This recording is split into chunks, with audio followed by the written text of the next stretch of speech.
in so many different ways. I mean, you could initially just talk about, like, in terms of what you say, understanding who you are and trying to get up.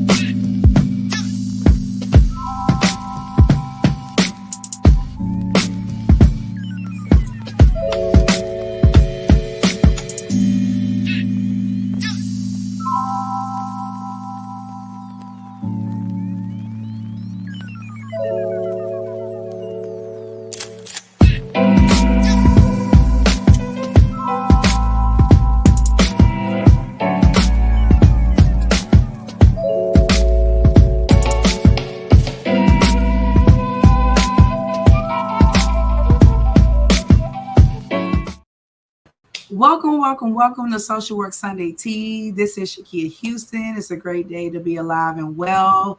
Thank you so much for tuning in. Make sure you like, subscribe, share.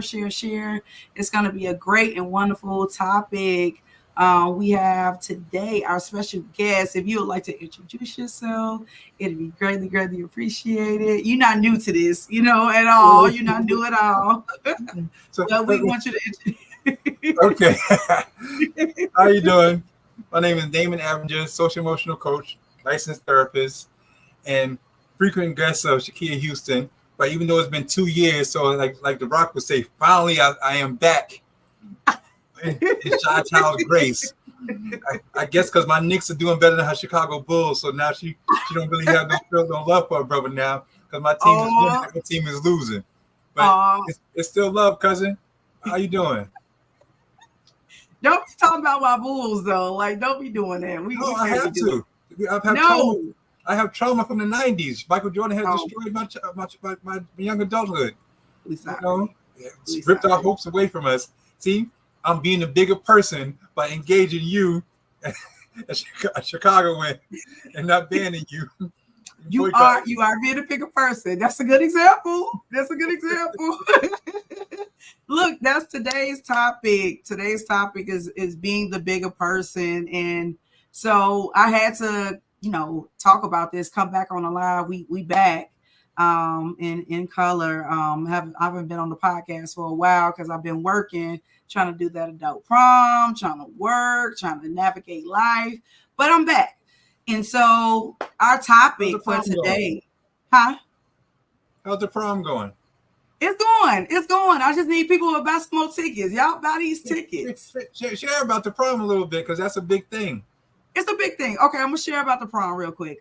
So prom is September 28th. I'm giving to a nonprofit organization here in Chicago. And so I just pretty much do the fundraiser. It's at the Sheraton Suites over here in Chicago. Fancy place, right? And also kind of like incorporate for people that haven't been to prom before. A lot of people, like when I come to really realize, a lot of people they never went to their senior prom. So I was kind of like, okay, let's incorporate that and also giving back, because, at the end of the day, it's for the people, it's for the culture. And so, giving back to a nonprofit organization. I'll be announcing that soon as well. But that's what the prom is all about. Tickets, they $135 and you get, plated dinner. It's open libations for 4 hours. It's going to be a good time. We crown king and queen and all that good stuff. So this is my 4th year. Yep. Oh, nice. My 4th year. Yeah. 4th year. You got to come. You got to come next year. I got to get out. I got to get out there. Yes, cousin, you do. You got to get out to Chicago. You got to go. You came to Brooklyn for my event, and I definitely have to get to you for Chicago. But I told you, yours always runs around my son's birthday, so my anniversary. So it's difficult to get out there. So and then we used to go on a cruise around the same time. So right. One day. Yeah, one day. Yeah, just rock out. Yeah, thank you. Yeah. So hopefully I can win the king. I'm gonna have my cape, and hopefully I can get to be prom king. Okay, we're gonna have to crown you. Brooklyn. Brooklyn.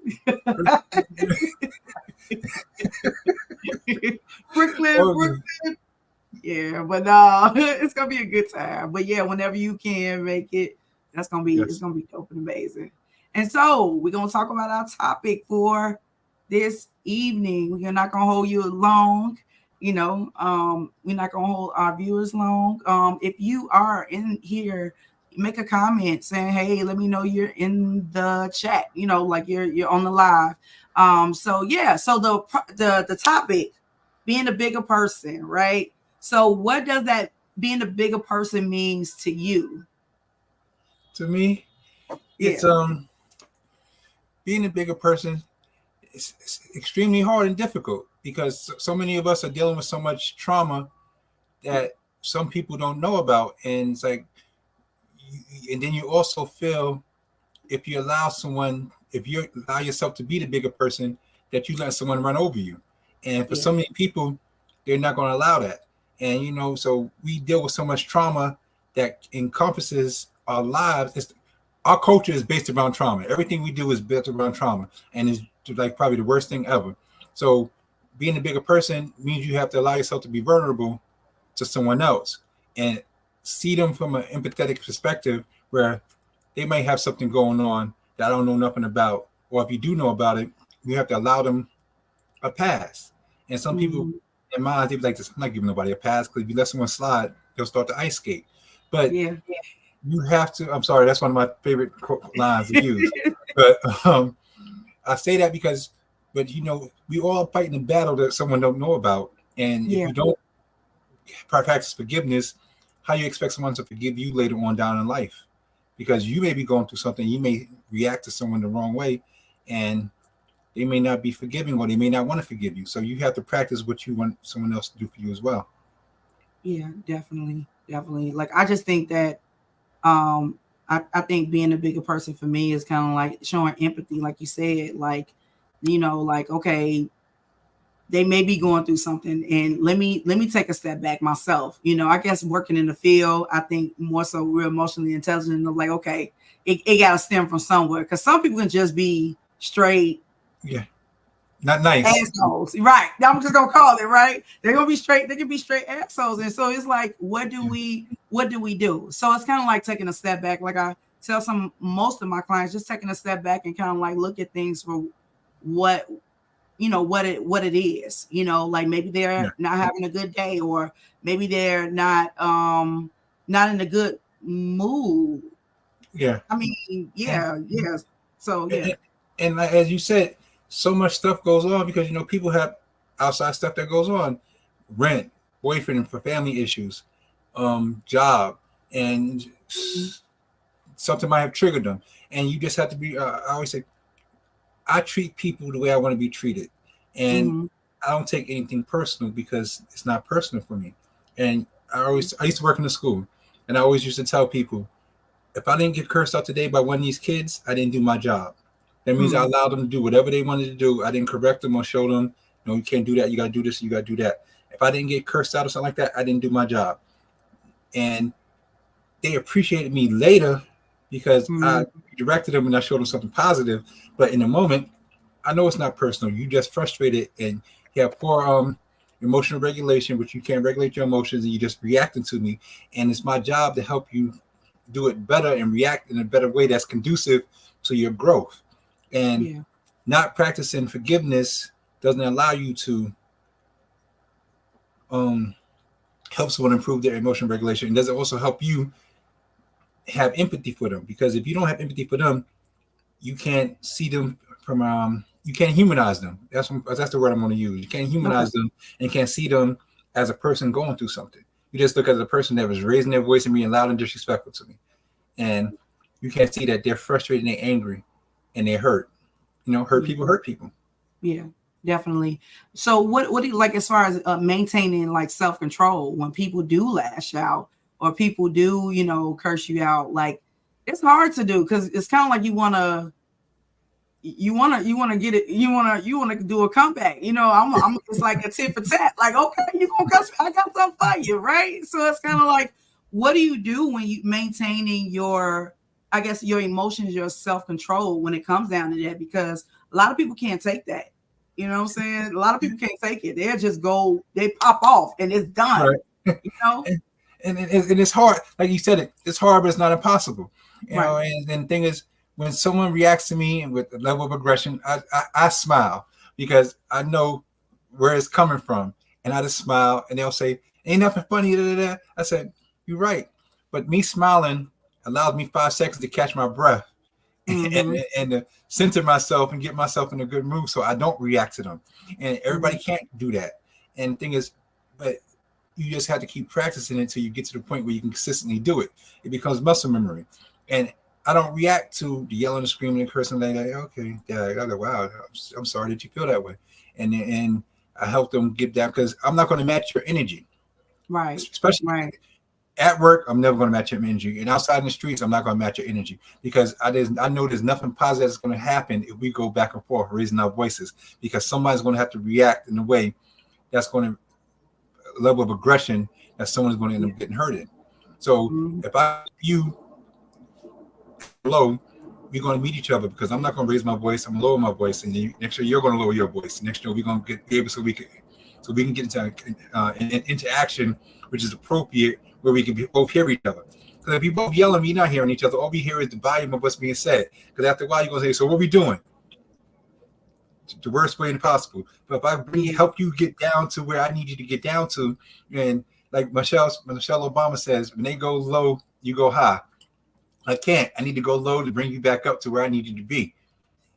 And if I get you where I need you to be, then we can have a conversation. Because communication is the most important thing. If we can't talk to each other and we're talking at each other, we're not going to be beneficial either one of each other, because no one's hearing what's being said. All we know is the volume, and we're going to hear pieces of the conversation that said, well, you said, I'm stupid. No, I said, you're doing something that's stupid that's going to get you in trouble. I didn't say you were stupid. Right. So you hear the points of what you want to hear, and you're reacting off those points. So if I can get you to come back down to where I need you to get to, it's beneficial to me. It saves a lot of furniture moving and clothes and nasty words and possible police involvement.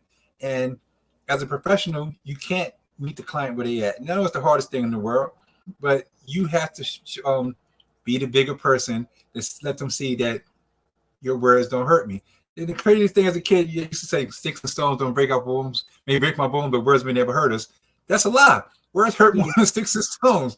Your bones are healed after sticks and stones, but you can still remember someone calling you fat or calling you ugly or saying your outfit was ugly. You may never wear the outfit again. Never. Yeah, never. Like, I think more so, like, it's like you said, it's challenging. I think more so because, like, being a bigger person, you just got to be more mature enough, right? And I think, you know, a lot of people in a lot of society, they was like, well, I'm going to get you before you get me. And then they hold grudges, right? They hold grudges. And like, as far as instead of forgiving, they hold a grudge, and then here's that resentment, right? So resentment is kind of like that hidden hurt that don't nobody else know about but you, right? And you're hurting yourself in the process, because the other person that you felt that did you wrong or said something that was bogus to you or wrong to you, they don't know nothing about it, and it's really not hurting them because they going on with life where you still right. And so it's like being the bigger person, kind of like addressing, look, I don't like how you said that. I don't like, hey, could we have a conversation? I think, like you said, communication I feel like it's the end all be all, instead of some people that are irrational. They don't want to have a conversation. They're not mature enough to have conversations. But I think that in that process, I think just really having that conversation, like, if it did hurt you, say it, right? Instead of holding on and letting it harvest, and you holding on to that resentment that, that's hurting you in the long run. It'll be 20, 30 years. People hold grudges 20, 30 years. And then it's kind of like, now, you see the person and you still mad, but you never really addressed what it was. But, I don't know. I just think that, just really, like you said, forgiveness, and letting go of a grudge, or like this. And it's hard because those words struck a nerve with you, and it might have triggered you. And like you said, you carry that grudge, you carry it in an ugly knapsack that's going to carry with you forever, because you felt embarrassed, you felt some shame. There might have been some truth to that, made you, and you had to realize, like, I'm going through something. Why would they say that about me? And you carry that baggage with you forever, not even forever, you take it into the next thing and the next thing. So, and then every time you look at that person, you got resentment towards them. And if you have resentment towards them, you're not going to engage them or give them the best you. It could be professionally, it could be in your personal life. If they're not getting your best you, they're getting a small fragment of who you are, and the relationship may change forever. But if you are able to address it with them in the most appropriate manner, not with the yelling and screaming and cursing, is when you're in a regulated mood where you can engage each other where you say, hey, listen, I think you kind of hurt my feelings back there, and I don't think that was right what you said. Or as soon as you say you said, and next you know the conversation goes left, and next you know it goes higher. And sometimes we carry stuff that we shouldn't carry with us because it's unnecessary, and it's not important to carry it.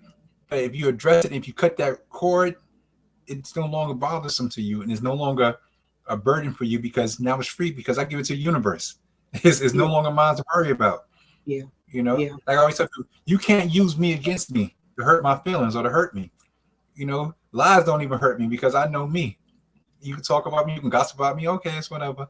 Thanks. And I always tell people, don't believe the good you hear about me, believe all the bad. And because if you believe the bad, you'll stay away from me. And people laugh when I say that. I say, because I don't need the fake stuff from you. And I don't need you to be around me because you think I'm this person or that person. I'm nobody.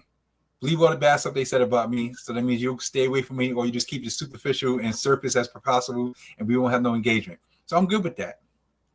But I guess I've been fortunate. I'm not a bad person. Well, to some people, I'm the villain, but I don't treat people bad. And I'm fortunate because, and then in my life, I've had to be the bigger person a lot. And most times, how you say it? Most times I practice it. There's some moments when I don't, and I'd be like this, oh man. But I know I don't gain anything at it from reacting or acting in a way that's not conducive to my growth, my development. And so I'll be mindful of a lot of the things, see that mindfulness stuff. I'll be mindful of how I engage other people because I want the same respect for myself. Right. And it's hard, but I don't win the argument because we're not going to hear each other and then I'm wasting words. Yeah, definitely. So my question, how do you balance being the bigger person with setting boundaries and protecting your well-being? How do you balance that? I don't engage in anything that's not going to help me grow, or better yet, ain't gonna put no money in my pocket. I don't gossip, and people laugh at me all the time. I hear stuff and I just walk off. It ain't my business. And I tell people we stress out, get anxiety, depression, stress over things that's none of our freaking business. Yeah. So much of the stuff that we worry about has nothing to do with us. Yeah. And so that's my boundary. It has nothing to do with me. It's none of my business. If it has nothing to do with Apartment 3B, it has nothing to do with me. And people laugh. I've said that for years, and people laugh because it has nothing to do with me. And so it's how I balance because it has nothing to do with me. I hear it, but it has nothing to do with me. I know how to mind my business. And and it's the easiest thing in the world. But that song, drink water, mind my business. Shit, I drink soda and mind my business.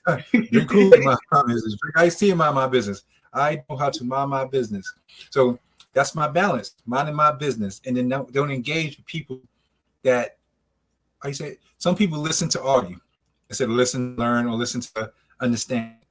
I listen to hear an opinion, and I don't argue. I don't even raise my voice. I don't even know the point in my life when I stopped arguing about sports teams.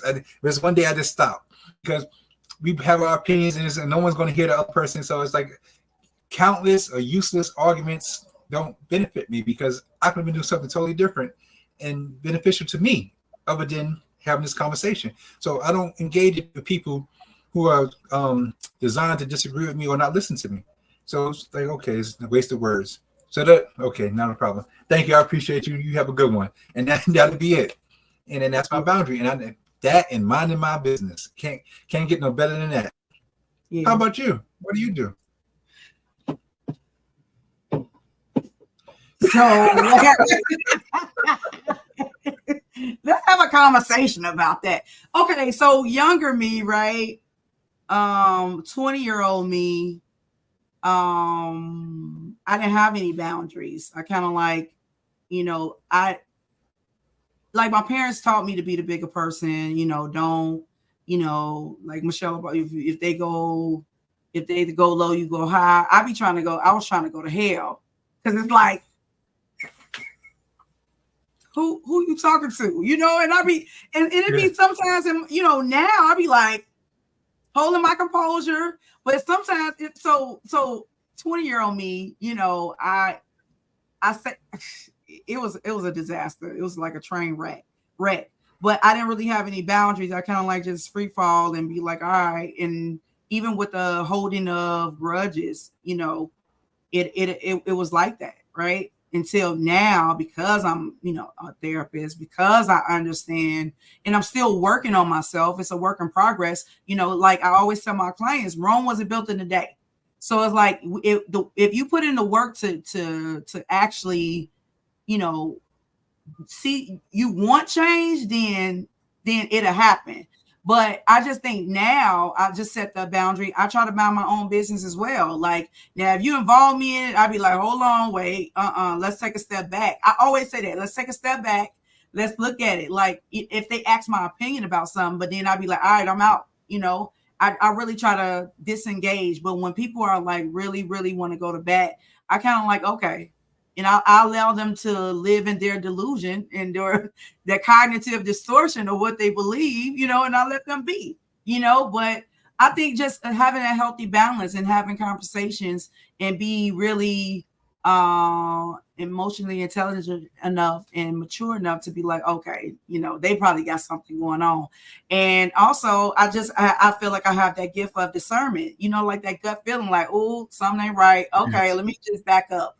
All right. And I just be quiet, So I think now that's what I do as far as to set boundaries and protecting my own well-being, because I don't want to hurt my own feelings, or I don't want to hurt somebody else's feelings. Like you said, I want to be treated as such. And so I'm not going to treat anybody bad, even though some people do say things to be intentional and being mean and spiteful. And so it's kind of like, okay, you hurt, or okay, that's how you want to be. But at the end of the day, what goes around comes. That's how I be feeling. I be like, especially when people are mean and vindictive and cunning, and they always want to do one up on you. I mean, I just let things be, and I was like, hey, I'm gonna let God handle you. I don't want to do it because I don't have the energy. Like you said, I really don't have the energy, and I really don't feel like that. I don't feel like that. Not at 38. Now 28, 21. Yes, I got time. And I have my moments. I have my spurts where it's like, all right, gang, what we doing, right? But I have to be like, I got a brand. I got this. I think we said that before the live, but people be testing you. People would test you just to see. Right. Oh, trust me. And I always say, I am a work in progress. I am not perfect, and I tell people, right. and I got this way by failing enough to realize I know what doesn't work.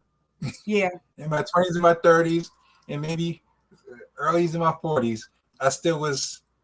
I want what you want. People say if they want smoke, man, I set the fire. But as I progressed in my career, I realized what I couldn't be, and people watch you to see how you're going to react and how you're going to respond. Yeah. So I knew I was a living example of the work that I'm practicing and work that I'm doing. So I have to show them that. So when people say, wow, if you could relax and stay calm, I know it's possible. And I go, yeah, it's work. And there's days I'm great, and there's days I'm fighting, I'm holding on by a string, and I'm like, life, but God be gotten. I tell the person in a minute, God looks up for babies, old folks, and fools. And sometimes I'm the fool that God takes care of because I can't do it myself. And I tell people, I'm not even that church type of guy, but I know it's not me. I'm human. I'm flawed. And I'm a work in progress. But I know he helps me and said, no, I put you here to do something different. You have a mission. And as clinicians and as therapists, we have a mission to show our clients a better way. Because if I can change your thinking, I can change the way you act and change the way you behave, and then make sure I change the community. If I create a whole community of people who are mindful and who have the emotional intelligence and the ability to self-regulate on their own, there's less stuff that goes on in our communities, and our families will be safer. Right. You know, and so it's hard, but it's not impossible. And if we continue to practice it and show it by our actions and having forgiveness for other people, we're okay. It's the trauma bonding, because it goes back to trauma. It's the trauma bonding where people are hurt and we get caught up in their wave. And I've told you several times, I said, when you in the ocean and the wave is going strong, you don't fight against the wave, you ride the wave out. Yeah. And as you grow emotionally and you develop who you are, you no longer have to ride the wave. You can walk on water. Yeah. That was good. I be dropping bars, sis. Ain't nothing changed. I told you, I'm the GOAT. That was good. No, but I love how you said we have to lead by example. And I think that that's the perfect way to show positive behavior, right? Because if you're not reacting to what they have going on, it's kind of like, oh, okay, well, I know I can't get a reaction out of this, a person. But I like how you said you ride the wave, not go against it. So it's kind of like we leading by example. We're showing, hey, we're showing people this is the healthy way to communicate. This is a healthy way to interact with people instead of yelling and screaming and you wanna get a lick in. And it's like, okay, well, all right, because a lot of people, they, like you said, people want a reaction out of you. And so it's like when you don't get the reaction that they were thinking that you would have, then it's like, oh, well, dang, I ain't got her. Like, okay, and you kind of like you're taking a high road, and taking a high road, you gotta be like, man, because in your head, in the back of your head, like, man, I could really smack fire out of this person, but you didn't, right? So it's kind of like you're reinforcing that positive behavior and not stooping or being on the level of immaturity that the person is displaying. And so I just think that taking some time out to reflect on that, like, okay, I did a good job, and really pat yourself on the back when you do that. Like, I'm glad good job, Shakia. You didn't smack fire from them, or what I'm saying, you really showing them. And then the next time they interact with you or you interact with them, it won't be like that. Then they know how to, as far as communicate and talk to you or anybody else, I even had I told somebody, look, I can't do this. Like, I can't communicate. I can't be on that level of capacity. I don't have the capacity to do this.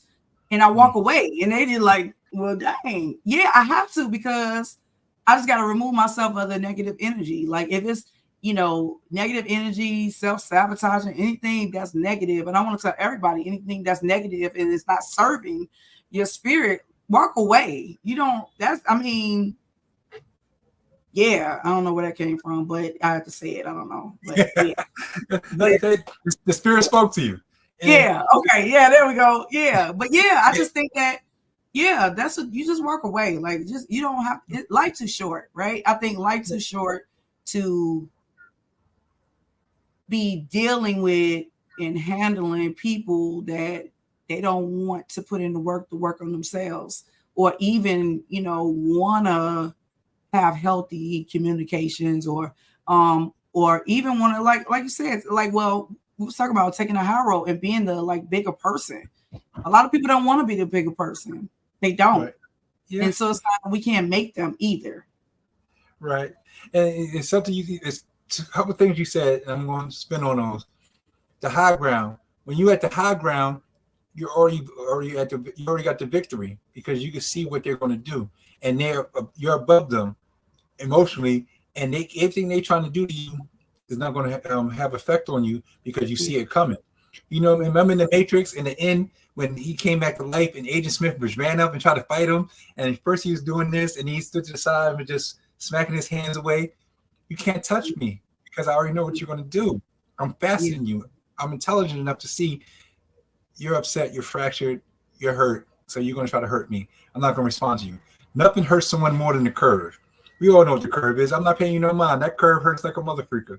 And next year they be trying hard, and they can't get a response. And after a while they stop because they realize they're that much better than me emotionally because they're not reacting to everything I'm trying to do to break them, to make them feel the pain I'm feeling.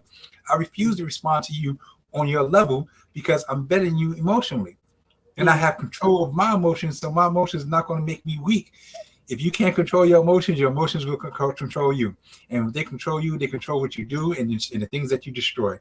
And I worked too hard for the life that I've created for myself and still trying to create for myself to destroy it based on your shortcomings emotionally and your inability to regulate your own self. So I'm not going to meet you where you at. I used to, he said, you said it, if you go low, I'm going to meet you in hell. I was already in hell waiting for you to act up. I just wanted to pull you down. I used to. And 0.1% of the time, I still will react like that. But I also know God stops me like, Damon, I ain't send you here for that. And this is not what I need you to do. I need you to help people see life from a different perspective and open their eyes. May help them change their behavior so the rest of the world can see them differently. Kendrick said it best. They not like us. Yeah. Absolutely. They're not like us. Yeah. And to help them see it, if you see it, you're going to do it. And once you do it, make my job easier. And I said, each one teach one. Steel sharpens steel. Yeah, definitely. No, I couldn't agree with you even more. Like definitely set an example and kind of like, hey, this is what this is, So I just think that my question, what is some advice that for people that have been struggling with being a bigger person? I mean, it's like we said, it's an everyday process. It's an everyday. And what would you say now? No, go ahead. No. What do I gain from responding to this person on the level that they on? And once you look at it, you like this, I don't gain anything. Life is about, in our minds, victories. So if I beat you at the low level, excuse my metaphor, I'm going to use it wrong. You're used to being in the mud and the dirt emotionally. Why would I want to take my weight and get in the dirt with you? Yeah. I worked so hard to clean my thoughts up and to clean up my actions. Why would I come back down to that level? Right. So if you don't gain anything from it, you don't engage. And it's hard, but the urge to jump in and be like, nah, I don't gain enough from this. I actually lose. Even if I win the argument and the fight, I actually lose. Yeah. Because now they realize I'm still on this same level. I have not improved or grown. And all the things that hurt me in my childhood, that the trauma that I'm bringing with me into my next life, I'm bringing it into my next life. Why would I want to do that? Because you work so hard to get back from the stuff, the hurt that we experienced early, and from the childhood trauma to the young adulthood trauma and stuff like that. So if I heal from that, and then I let you bring me back to that, I wasted my time, and you don't win. And my whole thing is about winning. I'm winning emotionally because I'm not going to let you bring me back there. And my thing is, you're not going to have more power over me than me. And if you can control me to make me react to you, you have power over me. And I'm a puppet. Yeah. And I won't allow you to have me as a puppet because I work too hard. And I think I work too hard. I think I'm too fly to have someone else have more control over my life than me. That's right, cousin. Right. No, I get you. I tell people to kind of like write down things, some of the things that they want to work on, right? And a lot of people say, how to self-regulate, right? As far as like their emotions, I think that's the main ingredient to all of this, right? Is our emotions, and also like, because our egos come out. You know what I'm saying? Like, yeah. If we, no, go ahead. No, because like, you gotta be the big dog to get off the porch. But in social emotional intelligence, there's 4 pillars: there's social awareness, self-management, social awareness, and relationship management. So self-awareness is understanding one's feelings and emotions. Self-management is the ability to regulate your emotions and actual life experiences. Social awareness is the ability to consider the perspective of others, having empathy. And relationship management, managing conflict and the actions that we take in response to social awareness. If you could use those 4 areas right there and 4 pillars hold your building and your house up. That's the foundation. Now, if one is not as strong, you still have 3 other pillars to lean on. And so you're not at loss. And the thing is, if you just got to continue to practice and practice and practice, it's not perfect. We're all a work in progress. And you just keep working and working and working and working, and you get better at it. And like I said, I do this for a living, and some days some days I don't feel like adulting. Adulting is not what I got for me, but my self-care is helping other people. But there's days I don't want to adult, but I still have to fight through because what I got going on does not impact your life and your stresses and what you got going on. So I have to man up and help you. Yeah. And then it's hard, but I still have to fight through, because if I fight through and I help you, I feel accomplished. And it's always going to be hard, because if it was easy, we wouldn't have no jobs. God rest his soul. Richard Simmons passed away yesterday. Like I always joke with people. I say, if they didn't need no therapist in this world, I was going to be the next Richard Simmons. I was going to walk around with leotards out here doing exercises and stuff like that. But if everybody was able to regulate on themselves and not respond to and be the bigger person and not respond to the little things, the triggers that they have, I wouldn't have a job. Then I would have to be Richard Simmons. Yeah. But unfortunately, we're not there yet. And because people, they're how you say, these last 4 years, people are open to receiving help, but they're not yet to the point where they're getting the help and practicing it every day. There are people who are, but I need more people practicing it. I need more people like you and yourself and where you at and your people's helping other people see the world from a different perspective. If you've been drinking dirty water all your life, now offer you a clean glass of water, you're gonna look at the water like it's strange. But after you drink that clean glass of water, you can never go back to drinking dirty water again. And that's my whole perspective and objective, is to help people get a clean glass of water and want to continue to drink clean water. Yeah. So like you said, write down what you want to do and what you want to. I know, come on, you can steal that later. You know I got you. Yeah. So I'm gonna write that down. Hold on, let me write that down. Listen, it came from Chicago. Minister Elijah Muhammad said that. Yeah. So you know the nation that comes from Chicago. But if you write down what you want to work on and what you want to do, and you look at it, just check off your list. Like, okay, I accomplished this goal. I'm still working on this goal. It's not where I needed to be at. But you have to set the goals. I set goals every day. Like I joke with you and I tell people all the time, I'm the greatest therapist of all time.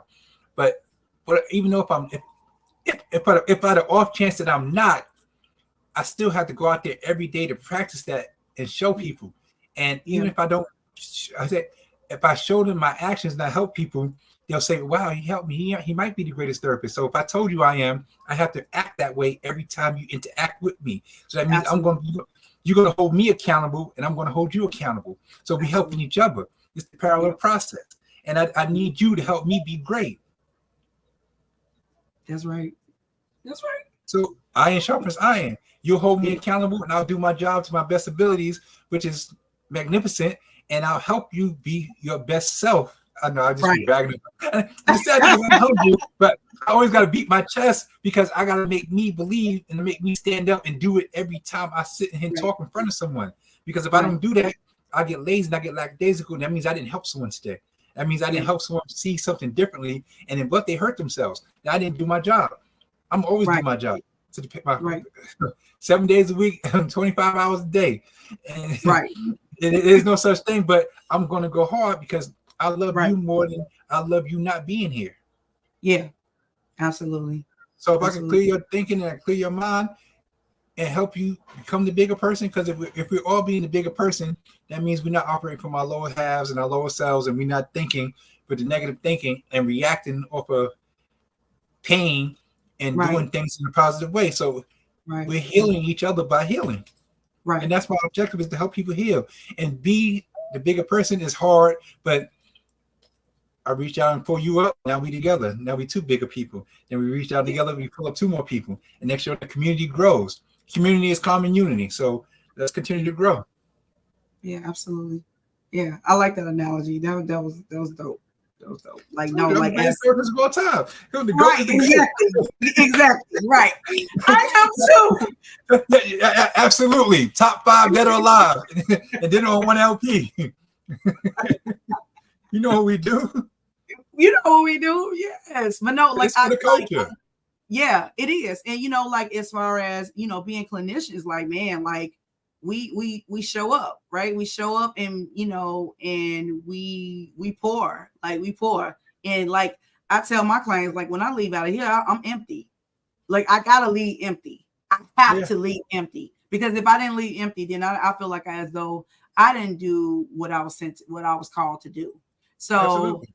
no, definitely, like in changing their irrational beliefs. Like it's a lot of people out here that it's a lot going on, and they're thinking, right? Those intrusive thoughts, those, dealing with family, and family think this and doing that. Like it's just so many things. And even at the job, right? And just changing that irrational belief about what we feel about ourselves and other people that are around it. So I give them the 3 C's. You catch it, you check it, and you change it. You know what I'm saying? Dope. Cognitive reconstruction. You know what I'm saying? Yeah. So it's like every day you check it, you catch it, you check it, and you change it. Because if you don't change it, it'll be checked. Like you're making, as clinicians, we make people aware of what's going on mentally, right? And so it's kind of like, okay, you got to check this. Like, how long are we going to keep thinking these things, these irrational beliefs that we make up for ourselves and other people that are negative, that created it for us? Like I say, my therapist tells me fear is only created, right? And I be like, and then I get all in a frenzy. But when I sit with myself after I digest it, you know what I'm saying? Like some gizzard, how gizzard, you got to chew on it for a little while. I had to chew on those words for a little while. And she said that, and I was just like, oh, because remember when we were younger, we were fearless. We didn't care, right? We didn't care about nobody. We didn't care about what nobody say. And we can go on or for the rest of our days until we got into adulthood. And then here come this negative energies, these negative people, their experiences, they trying to throw it off on us and all these other things. And it's creating this type of fear or this way of thinking. So as clinicians, we try to change the irrational belief about what they're. So yeah, no, it's a big thing. And so I want to challenge each and every one that's on this podcast, this live, to write it down. Like Damon said, write it down. Like, what is it that you want to, as far as change, and as far as like setting boundaries, because a lot of people don't have boundaries. That boundaries that you need to set. When you do come across people with negative behavior and negative energies. So yeah, like all that good stuff. So I mean, we gotta like every night before you go to bed, write down every problem you had that day. And when you wake up the next morning, you look at that and you say, am I carrying these issues into today, or am I going to leave this on paper and yesterday? And then you move forward, because some stuff we carry stuff that we shouldn't even carry with us because it's unnecessary. But we, in our head, like you said, we create that scenario about why it's not this and why it's not that. Like, I think I should be a minute therapist working in Hawaii right now doing teletherapy, but I'm not. I'm in New York. But I create that scenario in my head about why I'm not there. But I don't stop. And see, we get stuck and we don't carry forward, and we stay stuck, and then we don't do the next step to get to that step in that stage. Every day I fight to get to that dream of working in Hawaii, and being a therapist there and doing telehealth, sitting at the beach on my laptop and stuff like that. So every day I come out here and I work with someone, I help them.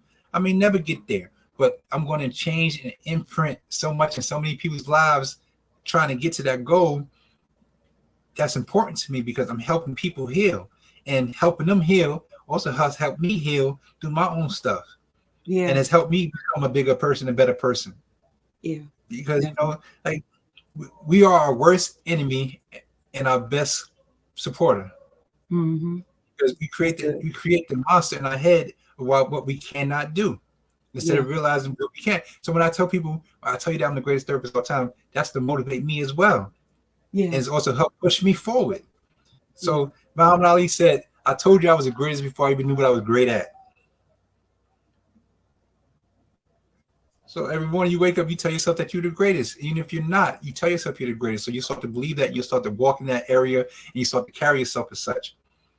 Because if you believe it, you can achieve it. Yeah. And intrusive thoughts can't win. Right. Because everybody's look at it, our intrusive thoughts tell us everything that we cannot do and how bad and how ugly we are. But have they ever told us how great we are and the numbers to the Powerball? Yeah. Yeah. or the lottery? No.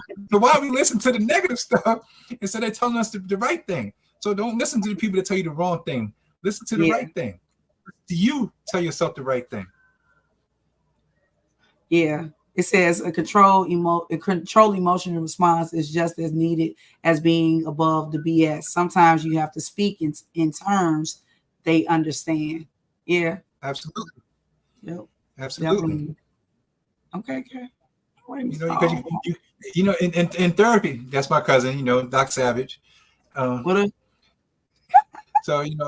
in therapy, we tell them meet the client where they at. And sometimes if you talk above their head, they won't get it. So you have to meet them there. And you have to get on the floor with them, let them see you eye to eye, and like, oh wow, I'm not above you. I'm you. I walk the same path you walk. I walk the same streets you walk. I just got a step ahead of you, but I'm not that far ahead where you can't see me. So catch up. Yeah, that's good. Yeah, that's good. Yep, definitely. So it's a work in progress, and so I just want to thank each and every one of you that got on the live. Any final thoughts, Damon? I know you be spitting that knowledge. You just spitting knowledge all the whole entire time because you just because listen, it's not mine to keep. It's mine for me to share. You know what I'm saying? It's like so. People gonna start thinking I go to church every day or something like that. Like I'm just an instrument that God uses to do this. It's because I once was you. I was once the hurt kid that acted up because he didn't understand how to express himself, or he was trying to figure out why can't you see the pain I'm in, because I didn't have the intelligent language to use to articulate what I was going through, because I didn't know about my emotions. And even sometimes I still get caught up because I can't explain to people what I'm going through or what I feel. But we all feel it. And the whole thing is, I'll say this so everybody can understand. My life does not improve. I don't even know people who's on here.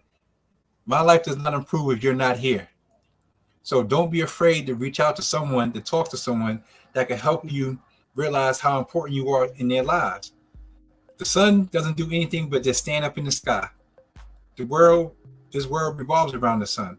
But the sun ceases to exist, life on this planet ceases to exist. So I become me through you, even if I see you, if I know you. Yeah. So don't be afraid to reach out to someone if you're feeling overwhelmed, or if you're feeling like no one understands you, because no one's life gets better if you're not here. Yeah. And you don't want to not be here. You just don't want to deal with what you're dealing with. You just want that to be over. Right. Definitely. So please reach out to someone. Please talk to someone, and find you a therapist. The therapist. There's a bunch of therapists out here. If you need help finding a therapist, I'll send you a link to clinicians of color, or any type of clinician you want, wherever you live at, because you need someone to talk to. The therapist is the best friend you didn't realize you needed until you met them. And then when you meet them, because if you fall out with me, I can't post your business on Facebook or Instagram. We just don't speak no longer. Right. Absolutely. God sends people in your life that help you do stuff. So utilize a therapist and utilize the people in your corner to help point you in the direction of a therapist, so you could not carry that burden. Burden be heavy, especially if you don't carry it if you don't need to carry it. So lay it down so you can stand upright. Yeah. Definitely. Scared money don't make money. So let's talk about it. That's true. That is true. How can people find you on social media platforms, Damon? You can find me on Instagram and Facebook. It's my name. That's the brand, Damon Avinger. I was going to joke and say you can find me on OnlyFans, but I don't have OnlyFans. But if I had an OnlyFans, I'd be sitting there typing notes, not doing anything crazy because it seems like all I do is type progress notes all day, every day. I feel you. Even after we finish this, I'm about to go back to progress notes. That would be my OnlyFans. Okay, yeah, because So, I'm listening. you can No find progress. That's my life. I just toss and turn in my sleep. Notes. Treatment plan. Treatment plan. So that's why I'm on social media like that. Yeah. If you need to talk, reach out to me because I talk back. Yeah. And I'm the friend that you need when you need me. Yeah. And don't hesitate. Yeah, definitely. But thank you so much for coming on the live today. I really appreciate Thank you for having me. And it's been 2 years since you had me on your live. I guess I'm out the doghouse. It's longer than 2 years, but I'm just gonna give you 2 years. 3 years. No, it wasn't. Okay, cousin. All right. Just give me 2 years. This ain't gonna be your last time. Don't be doing that to me. I've been on it several times before, but I guess since the Knicks is winning now, you don't want me on the team on your live no more. So I guess when your team was up, you was feeling confident, but now that your team looking bad, I know. So yeah, this is what we get. This is what I get. Okay? Listen, y'all got Angel Reese now, so y'all looking decent for right now, right? But it is what it is. So look, everybody tune in, subscribe, share, like, all those good things. Remember to get your adult prom and fundraiser tickets. They're on sale for $135. I got Afterpay. I forgot to say that. Got Afterpay, like for sponsorships, for tickets, for tables. I got Afterpay for all those things. So go to your website, www.socialworksunnyt. All the information is on there. Yeah. So until next time, I'll see you guys again. Thank you, Damon. Thank you for having me. Bye. Bye.